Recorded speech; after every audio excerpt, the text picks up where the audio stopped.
की आहट, रात्रि का अंधकार धीरे धीरे संपूर्ण आकाश को अपनी चादर में लपेट चुका था। नदियों के किनारे जलती चिताओं की लपटें दूर दूर तक दिखाई दे रही थीं। हवा में चिता की राख, धुआं और सूखी पत्तियों की सड़ांध मिली हुई थी। जंगल के बीचों बीच एक सुनसान उजाड़ श्मशान भूमि थी, जहां पांव रखने से पहले भी आत्मा कांप उठे। ये वही स्थान था जहां जीवन अपने अंतिम सत्य को प्राप्त करता था और मृत्यु बोलती थी। वहीं कहीं एक विकराल पीपल का पेड़ खड़ा था, जिसकी मोटी मोटी जटाएं जमीन को चीरती हुई भीतर उतर चुकी थीं। उस पेड़ पर एक शव उल्टा लटका हुआ था, शरीर सूखा हुआ, चेहरा भयावह, आंखें बंद, लेकिन चेहरा शांत नहीं था।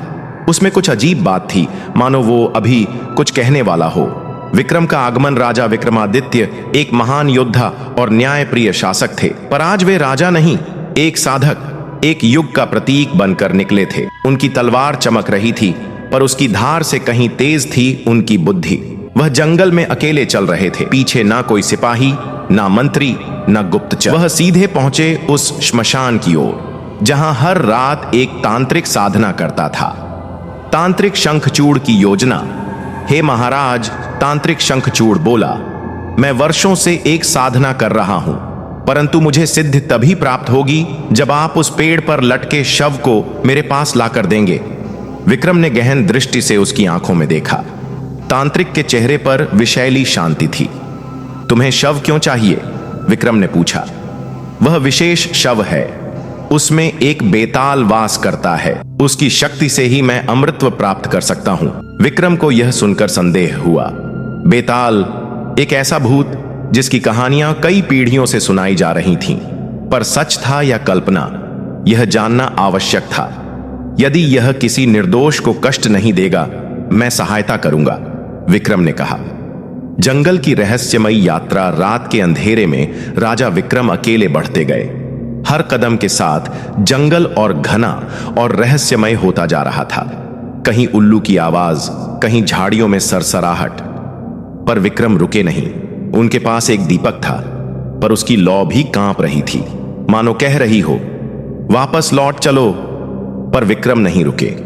जैसे जैसे वे श्मशान के पास पहुंचे, हवा ठंडी होती गई, सांस लेना कठिन हो गया। पेड़ एक दूसरे से टकरा कर अजीब सी आवाजें निकाल रहे थे, मानो जंगल खुद बोल रहा हो। और तब उन्होंने देखा उल्टा लटका शव। पहली झलक। बेताल विक्रम ने जैसे ही शव को नीचे उतारने के लिए हाथ बढ़ाया, अचानक एक तेज हवा चली, दीपक बुझ गया।